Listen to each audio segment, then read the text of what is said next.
Hello students, welcome back to our physics class. This is Aman Anis Khan and this is going to be our second video lecture from topic circular motion. Last video lecture में हमने circular motion से related simple concepts discuss किए थे और उसके बाद हमने horizontal plane में circular motion को discuss किया था और उससे related कुछ formula discuss किए थे, ठीक है ना। बहुत simple था वो concept। आज की क्लास में हम एक इम्पॉर्टेंट कॉन्सेप्ट डिस्कस करेंगे, circular motion in vertical plane, ठीक है ना। ये हॉरिजॉन्टल से थोड़ा सा डिफरेंट है, वैसे समझने के लिए थोड़ा सा ज़्यादा ध्यान देने की ज़रूरत है। एक अच्छा टॉपिक है, बहुत सिंपल करके हम इसको समझेंगे। सो स्टे ट्यून्ड, हम ये टॉपिक बिल्कुल अच्छे से क्लियर करने जा रहे हैं, ठीक है ना। तो उससे पहले वर्टिकल प्लेन में सर्कुलर मोशन समझने से पहले हम हॉरिजॉन्टल मूवमेंट के ही एक सेकंड पोर्शन को और डिस्कस करेंगे। तो जो टॉपिक जिससे हम आज की क्लास स्टार्ट कर रहे हैं वो टॉपिक है मास स्विंगिंग इन हॉरिजॉन्टल सर्कल, ठीक है ना। इसमें भी पार्टिकल हॉरिजॉन्टल प्लेन में ही सर्कुलर पाथ पे मूव करेगा, लेकिन इस बार वो एक स्ट्रिंग से कनेक्टेड होगा जो वर्टिकल डायरेक्शन के साथ या वर्टिकल लाइन के साथ एक एंगल बनाएगी, ठीक है। तो सबसे पहले डायग्राम से समझते हैं और हम देखते हैं कि जब भी कोई डेरिवेशन या कोई कॉन्सेप्ट आता है तो उस कॉन्सेप्ट में सबसे पहले एक डायग्राम होता है। डायग्राम अच्छे से समझ लेने के बाद, उसकी सारी कंडीशंस अच्छे से समझ लेने के बाद वो टॉपिक हमारे लिए ईजी हो जाता है, ठीक है ना। सो डायग्राम से स्टार्ट करते हैं। तो देखो, सबसे पहले एक रिजिड सीलिंग और इस रिजिड सीलिंग से हमने एक स्ट्रिंग के थ्रू एक मास को कनेक्ट किया है, ठीक है। या इस तरीके से ये एक स्ट्रिंग है, इसकी लेंथ हम कितनी ले सकते हैं, L ले सकते हैं, और ये मास है, इस मास को हम कितना मान सकते हैं कि ये मास है M, क्लियर। ये M मास का एक पार्टिकल, एक ऑब्जेक्ट एक L लेंथ वाली स्ट्रिंग से सस्पेंडेड था और हम इसको हॉरिजॉन्टल सर्कुलर पाथ पे मूव करा रहे हैं। तो ये जो पार्टिकल है ये मूव कर रहा है इस तरीके से हॉरिजॉन्टल सर्कुलर पाथ के ऊपर। बात समझ पा रहे हैं, ये इस तरीके से यहाँ रोटेट होगा, क्लियर। ये यहाँ इसका सेंटर है, थोड़ा इसको और कर लेते हैं। इस तरीके से ये हॉरिजॉन्टल सर्कुलर पाथ पे मूव कर रहा है, ये इसका सेंटर है और हम देख रहे हैं कि ये जिस रेडियस में मूव कर रहा है वो रेडियस में लेके चल रहा हूँ कितनी है, small R, clear. Small R radius वाले सर्कल पे हॉरिजॉन्टल सर्कल में ये मूव कर रहा है, ठीक है ना। अब देखते हैं, देखो कौन कौन से फोर्स, जब ये इस तरीके से मूव करेगा तो कौन कौन से फोर्स यहाँ वर्क करेंगे वो समझना बहुत जरूरी है। सबसे पहले mg, और mg तो हमेशा परपेंडिकुलर डाउनवर्ड वर्क करता है और इस फोर्स का हम कुछ नहीं कर सकते, ये फोर्स तो होगा ही होगा, क्लियर। उसी तरह से स्ट्रिंग जिससे ये मास कनेक्टेड है इसमें टेंशन फोर्स लगेगा और टेंशन हमेशा एंड पॉइंट के अपोजिट डायरेक्शन में लगता है, ये हम ऑलरेडी डिस्कस कर चुके हैं लास्ट वीडियो लेक्चर्स में। तो टेंशन लगेगा, और टेंशन क्या लगेगा बताओ, इस तरह से इनसाइड, ठीक है ना। तो स्ट्रिंग की तरफ। दूसरा और कौन सा फोर्स होगा, देखो अब अगर हम देखें जब ये इस तरीके से मूव करेगा तो सेंट्रीफ्यूगल फोर्स का कॉन्सेप्ट भी यहाँ आएगा, बिल्कुल सेंट्रीपिटल फोर्स की ही तरह। सेंट्रीपिटल फोर्स कहाँ लगता है, टूवर्ड सेंटर, और सेंट्रीफ्यूगल फोर्स कहाँ लगता है, आउटवर्ड। ये एक इमेजिनरी फोर्स है, ठीक है ना। ऐसे समझ लो कि सेंट्रीफ्यूगल फोर्स कुछ कंडीशंस पे काम में आएगा। यहाँ पर सेंट्रीफ्यूगल फोर्स जो है ये आउटवर्ड वर्क करता है, हमें उसका कॉन्सेप्ट समझना है। ये एक इमेजिनरी फोर्स हम बोल सकते हैं इस कंडीशन को यहाँ सेटिस्फाई करने के लिए। तो यहाँ एक सेंट्रीफ्यूगल फोर्स वर्क करेगा और ये कहाँ वर्क करेगा बताओ, आउटवर्ड, क्लियर। और ये फोर्स कितना होगा, ये फोर्स वही होगा mv square upon r, clear. So this is centrifugal force जो यहाँ वर्क कर रहा है, क्लियर। तो सेंट्रीफ्यूगल फोर्स जो है ये इमेजिनरी फोर्स है। जैसे एक क्वेश्चन और हम जनरल पढ़ते हैं कि दूध से जो क्रीम अलग करने का जो प्रोसेस होता है वो भी किसके ऊपर बेस्ड होता है, सेंट्रीफ्यूगल फोर्स से। क्यों, क्योंकि जो भी ज्यादा डेंसिटी वाला पार्ट है वो इस फोर्स की वजह से आउटसाइड जो वॉल होता है, जो कंटेनर होता है उसके वॉल्स में आउटसाइड में इकट्ठा होने लग जाता है। So that is due to centrifugal force, ये इस फोर्स का कॉन्सेप्ट है, ओके। तो अब अगर हम टेंशन, यहाँ ये फोर्स वर्क कर रहे हैं, अब अगर हम टेंशन के यहाँ दो कंपोनेंट करें, ठीक है ना। जैसे मैं यहाँ मान के चल रहा हूँ, देखो ये जो वर्टिकल डायरेक्शन थी यहाँ के साथ ये थीटा एंगल इंटेंड करा था, कितना एंगल, थीटा। अगर ये थीटा एंगल इंटेंड कर रहा है तो टेंशन के हमारे पास यहाँ दो कंपोनेंट हो सकते हैं, एक इस तरीके से होगा वर्टिकल और दूसरा इस तरीके से होगा हॉरिजॉन्टल, क्लियर। टेंशन अगर ये एंगल थीटा है तो ये एंगल भी कितना होगा, थीटा। हम देख रहे हैं अल्टरनेटिंग एंगल में यहाँ z बनते हुए दिख रहा है, ओके। सो अगर ये t है तो बताओ ये कितना हो जाएगा, this will become t cos theta. Theta के पास वाला कंपोनेंट हमेशा cos होता है, और ये जो इनसाइड कंपोनेंट हमें दिख रहा है ये कंपोनेंट, बताओ ये कंपोनेंट कितना हो जाएगा, मैं यहाँ लिख रहा हूँ, ये कंपोनेंट हो जाएगा t sine theta. You are getting it? वो हो गया t cos थीटा और ये हो गया t sine theta towards centre. So ये डायग्राम है और ये डायग्राम में जितने भी फोर्स उनका रिप्रेजेंटेशन है। अब इस ऑब्जेक्ट का चूंकि जो भी मूवमेंट है वो हॉरिजॉन्टल है, तो यहाँ हम इन फोर्स को बैलेंस कर सकते हैं किसी एक पोजीशन के लिए। और जब हम इसे बैलेंस करेंगे तो हमारे पास क्या इक्वेशन मिलेगा? देखो, तो वहां से मैं कह सकता हूँ, अगर मैं हॉरिजॉन्टल फोर्स को बैलेंस करूँ तो t साइन थीटा, बताओ किसके इक्वल दिख रहा है डायग्राम में? t sine theta is equals to mv square upon r। You are getting it?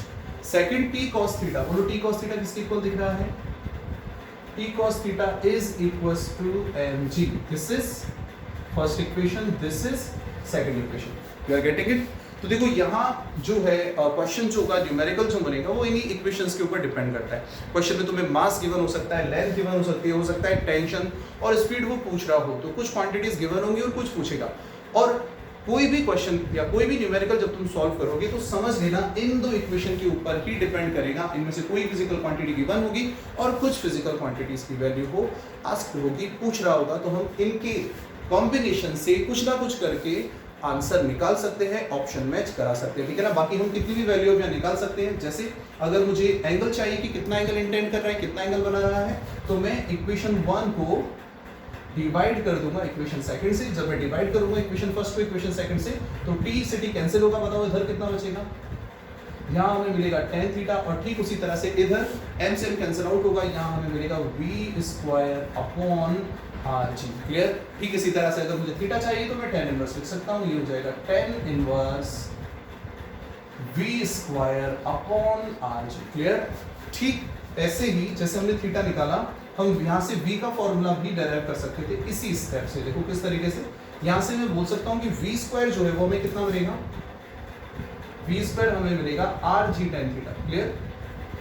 तो इसी तरह से v कितना हो गया बताओ? v होगा under the root of rg tan theta. अगर थीटा और r गिवन हो तो इस तरीके से हम v की वैल्यू भी यहाँ कैलकुलेट कर सकते हैं। उसी तरह से अगर v आ गया, टेंशन निकालना है, तो उसके भी बिल्कुल सिंपल कॉन्सेप्ट हो सकते हैं। या तो हम थीटा की वैल्यू यहाँ से निकाल के किसी भी इक्वेशन में पुट कर सकते हैं, या फिर दोनों इक्वेशंस को हम ऐड करके इक्वेशन फर्स्ट के स्क्वायर को इक्वेशन सेकंड के स्क्वायर से ऐड कर देंगे। इससे क्या होगा? थीटा हट जाएगा, या होगा T square sine square theta, और यहाँ आ जाएगा T square cos square theta. जब ऐड करेंगे तो टी स्क्वायर कॉमन आके sine square theta plus cos square theta 1 हो जाएगा। और इस कॉन्सेप्ट में हमें यहाँ से टी की वैल्यू मिल जाएगी, इसको सॉल्व करने के बाद, एम और वी की वैल्यू पुट करने के बाद। तो बेसिकली हम कितने भी फॉर्मूले अलग अलग यहाँ डेराइव कर सकते हैं, पर जो समझने वाली इंपॉर्टेंट बात ये है कि हमें डायग्राम को बहुत अच्छे से समझना है, और डायग्राम के बाद हमें ये जो कॉन्सेप्ट है ये बहुत अच्छे से आना चाहिए। क्लियर? सो ये है मास स्विंगिंग इन हॉरिजॉन्टल सर्कल। अब हम आगे नेक्स्ट टॉपिक की तरफ बढ़ेंगे, और जो नेक्स्ट टॉपिक है अपना वो है circular motion in particular plane. Okay, अच्छे से इसको समझिए।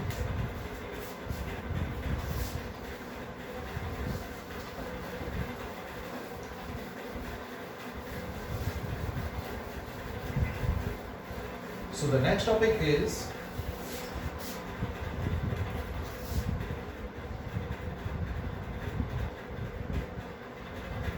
circular motion in vertical plane।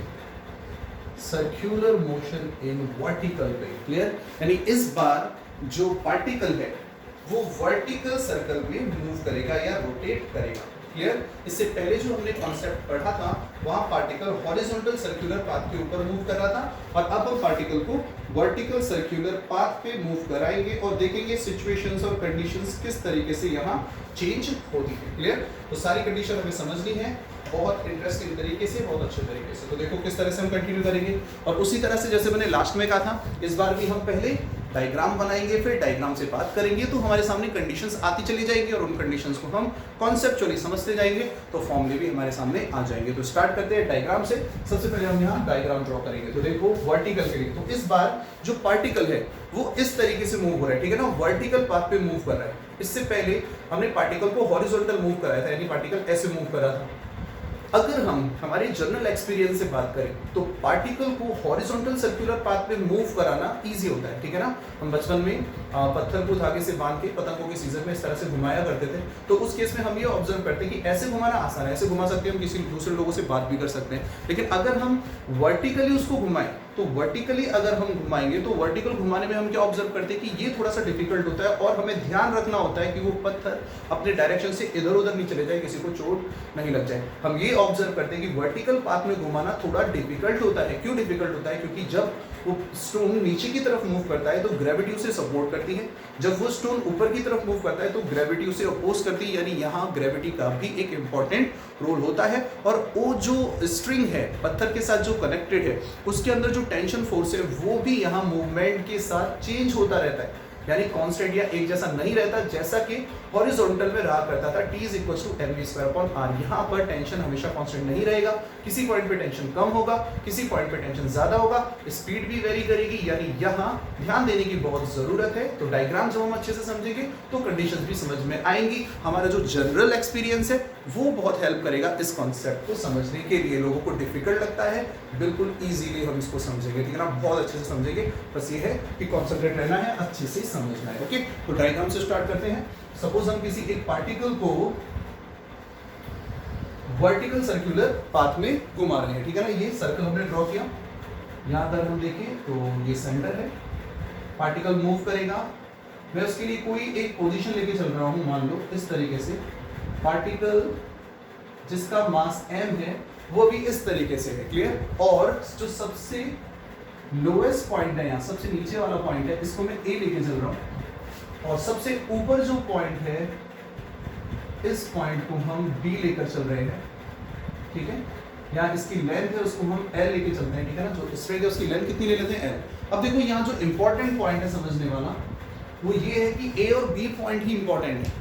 जो भी सारी कंडीशंस है यहाँ A और B पॉइंट के लिए है, यानी अगर हम इस वर्टिकल सर्कल को पूरा करना चाहें तो पॉइंट A और पॉइंट B की कंडीशंस को समझ लिया तो बाकी सारी कंडीशंस तो अपने आप ही सेटिस्फाई हो जाएंगी। तो चलो पहले एक सिंपल पॉइंट P की बात कर लेते हैं कि इस P पॉइंट पे क्या हो रहा है। अगर इस P पॉइंट की हम बात करें तो बताओ नीचे की तरफ कितना फोर्स लगेगा। ये फिक्स है, mg हमेशा यहाँ नीचे की तरफ ही वर्क करता है। मैं ये मान के चल रहा हूँ कि A से कितना एंगल इंटेंड हो चुका है, अभी थीटा एंगल बन चुका है, क्लियर। तो यहां पर अगर हम देखें तो mg के हम दो कंपोनेंट कर सकते हैं। एक कंपोनेंट mg का जो है ये आउटवर्ड डायरेक्शन में आएगा और एक कंपोनेंट यहां नीचे की तरफ आएगा जो इसे वापस लेने की कोशिश करेगा। अगर ये एंगल थीटा है तो हम देख सकते हैं कि ये वाला एंगल भी कितना होगा, थीटा होगा। अगर ये एंगल थीटा है तो बताओ थीटा के पास वाला कंपोनेंट कितना होगा। ये कंपोनेंट होगा mg cos थीटा, जो कि रेडियल कंपोनेंट है, दिख रहा है सबको। सेकंड अगर बात करें तो ये कंपोनेंट कितना होगा, ये बिल्कुल सिंपल है, ये वाला जो कंपोनेंट है ये कंपोनेंट हो जाएगा, मैं यहां लिख रहा हूं तो थोड़ा सा इरेज करके, ये होगा हमारे पास mg sin थीटा, क्लियर। ये जो कंपोनेंट है ये हो गया mg sin थीटा और यहाँ पे हमारे जो पास फोर्स था ये कितना था, ये mg था, ठीक है। तो दो कंपोनेंट हमने किए, एक mg cos थीटा और दूसरा कंपोनेंट है mg sin थीटा। टेंशन जो है बताओ वो कहाँ वर्क करेगा, टेंशन अंदर की तरफ वर्क करेगा इस तरीके से। तो अगर हम इस कंडीशन में स्ट्रिंग को देखें तो T अंदर की तरफ और mg cos थीटा बाहर की तरफ वर्क कर रहा है और सेंट्रीपिटल फोर्स जो है वो कहाँ वर्क करता है, टुवर्ड्स सेंटर। यानी इन दोनों फोर्स का जो रिजल्टेंट है T और mg cos थीटा का जो रिजल्टेंट है वो हमारे लिए सेंट्रीपिटल फोर्स प्रोवाइड करेगा, या इस सर्कुलर मोशन के लिए सर्कल को मेंटेन रखने के लिए जो एसेंशियल सेंट्रीपिटल फोर्स है वो हमें इन दोनों के कॉम्बिनेशन से या इन दोनों के रिजल्ट से मिलेगा। बोलो बात समझ में आई। तो देखो अगर मैं P पॉइंट पे इस पार्टिकल के लिए इक्वेशन बनाऊं तो देखो क्या बनेगा, तो हम यहाँ देखेंगे तो इस कंडीशन में एट पॉइंट P, ध्यान से ये ध्यान देने की जरूरत है कि हम कभी किस पॉइंट की बात करें, ठीक है ना। तो P पॉइंट की बात करें तो P पॉइंट के लिए T माइनस, बताओ नेट फोर्स सेंटर की तरफ कितना है, T minus mg cos theta, you are getting it. ये हो गया net force toward centre, T बाहर की तरफ जो लग रहा था उसको नेगेटिव ले लिया, T minus mg cos theta. ये जो है फोर्स ये किसके बराबर होगा बताओ, ये होगा mv² आर के। ये mv स्क्वायर अपॉन क्या है, this is the centripetal force जो कि सर्कुलर मोशन के लिए बहुत ज्यादा जरूरी है, इंपॉर्टेंट है। Okay, so T minus mg cos theta is equal to mv square upon r। ये P पॉइंट की बात हो रही है तो टी बी में टेंशन का ले रहा हूँ एट पी पॉइंट, और वी कहाँ है बताओ, ये भी हम पी पॉइंट पे ले रहे हैं। एम और आर ये चेंज नहीं होंगे, थीटा चेंज होगा। ओके, अब बात करेंगे हम हमारे फेवरेट पॉइंट ए और बी की, क्योंकि इन दोनों पॉइंट की ही इस डेरिवेशन में इंपॉर्टेंस है। अभी धीरे धीरे तुम्हें समझ में आएगा कौन से पॉइंट की क्या इंपॉर्टेंस है। ओके, तो अब बात करेंगे हम एट पॉइंट ए। तो चलो मैं पॉइंट ए से पहले बात करता हूं। अगर पॉइंट ए से बात करें तो बताओ पॉइंट ए के लिए थीटा कितना है, सबको दिख रहा है पॉइंट ए के लिए थीटा कितना है, 0 डिग्री। अगर मैं यहां प्लेस करूंगा तो बताओ टेंशन के लिए होगा, तो tension at point A minus M G cos 0, और cos 0 कितना होता है 1। ठीक है, मैं स्टेप कट कर रहा हूँ, ठीक है ना। cos 0 कितना होता है 1, तो लिखने की जरूरत नहीं है। हाँ देखो थीटा 0 है। T A minus M G is equal to M V A square upon R. Clear? So this is first equation.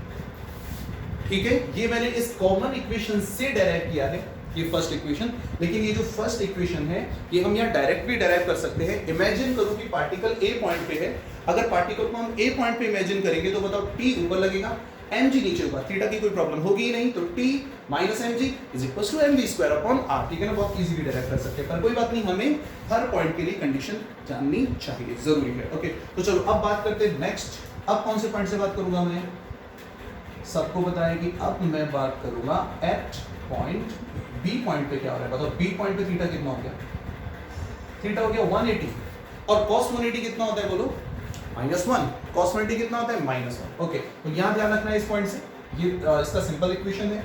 तो अगर मैं बात करूं तो सबसे पहले टी बी, टेंशन कौन से पॉइंट पे, बी पॉइंट पे, minus M G cos theta. cos theta कितना होगा -1, ये अगर -1 होगा तो माइनस माइनस प्लस, तो बताओ प्लस आ जाएगा बीच में, T B plus M G is equal to बताओ M V B square at R. B पर कुछ अलग वेलोसिटी होगी, कुछ अलग स्पीड होगी। ये हमें मिला सेकंड इक्वेशन। ये हमने इस कॉमन रिलेशन से डेराइव किया। हम अगर बी पॉइंट को ध्यान से देखें तो डायरेक्ट भी डेराइव कर सकते हैं। अगर एम मास का पार्टिकल बी पॉइंट पे है तो बताओ एम जी भी नीचे वर्क करेगा और टेंशन भी नीचे वर्क करेगा, तो T प्लस एम जी दोनों एक ही डायरेक्शन में हो जाएंगे, तो T प्लस एम जी आएगा और साथ में आएगा हमारा सेंट्रीपिटल फोर्स जो कि कितना है M V square upon R. यहाँ मैं अलग अलग पॉइंट के लिए स्पीड भी अलग अलग मेंशन कर रहा हूँ और टेंशन भी अलग अलग मेंशन कर रहा हूँ, क्योंकि यहाँ हर पॉइंट की टेंशन और हर पॉइंट पे पार्टिकल की स्पीड वेरी करेगी जब हम उसको थ्रेड से पार्टिकल को मूव करेंगे। ठीक है ना, तो ये कंडीशन है यहाँ। अब ये तो हुआ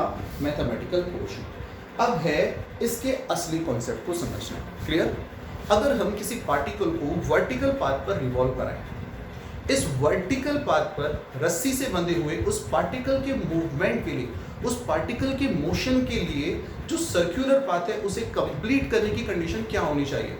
हम ये ऑब्जर्व करते हैं कि अगर हम टेंशन को या स्पीड को मेंटेन नहीं करें, हम ध्यान नहीं रखें उसको घुमाते टाइम और हमारा ध्यान कहीं और चला जाए, स्पीड कम हो जाए, टेंशन कम हो जाए, तो हम देखते हैं किसी भी पॉइंट पर जो सर्कुलर पाथ है वो ब्रेक हो जाता है और पार्टिकल रैंडमली कहीं प्रोजेक्टाइल मोशन के अंडर मूव करने लग जाता है। तो इस तरीके से पार्टिकल जो है वो अपने सर्कुलर पाथ से हट जाता है। तो यहाँ क्या जरूरी है, स्पीड जरूरी है, टेंशन का ध्यान रखना जरूरी है। जब तक रस्सी में टेंशन है तब तक रस्सी एकदम खिंची हुई रहेगी और तब तक हमारा सर्कल बनता रहेगा।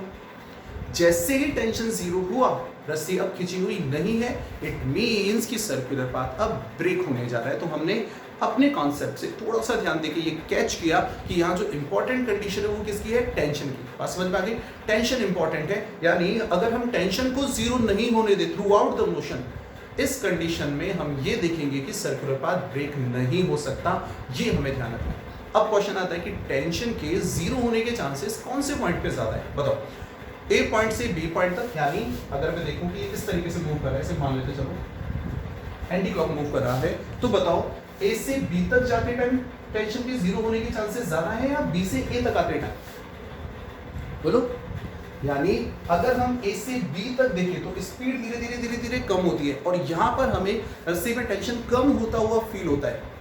यानी ए से बी तक जाते टाइम टेंशन के कम होने के, डिक्रीज होने के और जीरो हो जाने के चांसेस ज्यादा होते हैं। बी से ए तक तो इजीली आ जाता है, पत्थर इजीली आ जाता है, क्योंकि टेंशन बढ़ती है, स्पीड बढ़ती है, टेंशन भी बढ़ती है और पार्टिकल इजीली नीचे की तरफ आ जाता है। यानी कि ए से बी तक में सबसे ज्यादा चांसेस कहां होंगे कि टेंशन जीरो हो जाए, बी पॉइंट पे। अगर बी पॉइंट पे एक मोमेंट के लिए टेंशन जीरो हो भी गया तो कोई प्रॉब्लम नहीं, क्योंकि अगले पॉइंट पे तो वापस से टेंशन गेन होना शुरू हो जाएगा, स्पीड बढ़ना शुरू हो जाएगी, तो टेंशन गेन होना शुरू हो जाएगा। लेकिन इस बी पॉइंट से पहले यहां कहीं भी टेंशन जीरो नहीं होना चाहिए। अगर बी पॉइंट से पहले टेंशन जीरो हो गया तो फिर सर्कुलर पाथ कंप्लीट नहीं होगा। जिस पॉइंट पे टेंशन जीरो हुआ वहीं से पार्टिकल सर्कुलर पाथ को ब्रेक कर देगा। वैसे अच्छी बात तो ये है कि बी पॉइंट पे भी हम इतना फोर्स देंगे, हम इतना टेंशन जनरेट करेंगे, इतनी स्पीड देंगे ताकि बी पॉइंट पे भी टेंशन जीरो नहीं रहे। अच्छा तो यही है, लेकिन अगर हम लीस्ट कंडीशन लेके चले, सर्कुलर पाथ कंप्लीट होने की सबसे लीस्ट कंडीशन लेके चले, तो बी पॉइंट पर हम टेंशन को एक मोमेंट के लिए जीरो अलाउ कर सकते हैं, इसके अलावा किसी और पॉइंट पर नहीं। तो पॉइंट समझ में आ गया। इतना सारा डिस्कशन के बाद हमें ये पता चला कि बी पॉइंट पर टेंशन जीरो है, तो ये सर्कुलर पाथ कंप्लीट होने की लीस्ट कंडीशन होती है। इसके अलावा अगर कहीं और टेंशन जीरो हुआ तो सर्कुलर पाथ कंप्लीट हो ही नहीं सकता। तो लीस्ट कंडीशन के अकॉर्डिंग हम अगर समझे तो देखो हम यहाँ कहेंगे टू complete वर्टिकल सर्कल क्या कंडीशन होगी, हम पता करेंगे स्पीड कितनी होनी चाहिए। टू कंप्लीट वर्टिकल सर्कल हम tension at point B, tension at point B कितना लेके चल रहे हैं, जीरो लेके चल रहे हैं। अगर मैं टेंशन को बी पॉइंट पे यहां जीरो लेके चलूंगा तो देखो क्या इक्वेशन बनेगा, फ्रॉम इक्वेशन सेकंड हमें क्या मिलेगा बताओ, mg zero plus mg is equal to mvb square upon r। ये जीरो में हटा देता हूं, m से m कैंसिल आउट हो गया। बताओ vb कितना मिला, vb हमें मिला under the root of rg। You are getting it, vb square is equal to rg, तो vb कितना होगा under the root of rg। ये वैल्यू हमें यहां से मिली है। ये क्या है, this is minimum speed at point B to complete circle। एक बहुत इंपॉर्टेंट फॉर्मूला हमारे सामने है। कोई पूछे कि वर्टिकल सर्कुलर पाथ कंप्लीट करने के लिए सबसे ऊपर वाले पॉइंट पर मिनिमम स्पीड कितनी होनी चाहिए, v is equal to under root R G, ये होनी चाहिए। अगर इससे कम स्पीड यहाँ आ रही है इसका मतलब ये सर्कुलर पाथ कंप्लीट हो ही नहीं सकता। अगर इससे ज्यादा स्पीड है तो कोई प्रॉब्लम भी नहीं है। बोलो पॉइंट समझ में आ गया, बिल्कुल सिंपल पॉइंट है। हमने थियोरेटिकली ये समझा, ये इक्वेशन बनाना बिल्कुल इजी था, मैथमेटिकली हमने इक्वेशंस बनाए, लेकिन हमने थियोरेटिकल इस पॉइंट को, इस कॉन्सेप्ट को समझा कि किस तरीके से सर्कुलर पाथ में पॉइंट बी की कंडीशन को डेराइव किया जाता है। अब देखो पॉइंट बी से अगर हम बात करें तो हमें ये पता चल गया कि पॉइंट बी से हम पूछेंगे बताओ पॉइंट बी पे मिनिमम स्पीड कितनी होनी चाहिए, अंडर रूट आर जी।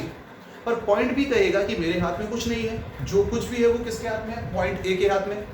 अगर हम सर्कुलर पाथ को कंप्लीट कराना चाह रहे हैं तो क्यों ना हम ए पॉइंट पर इनफ स्पीड दे दें ताकि बी तक पहुंचते पहुंचते वो speed under root R G या इससे ज्यादा रहे, तो सर्कुलर पाथ पूरा हो जाएगा।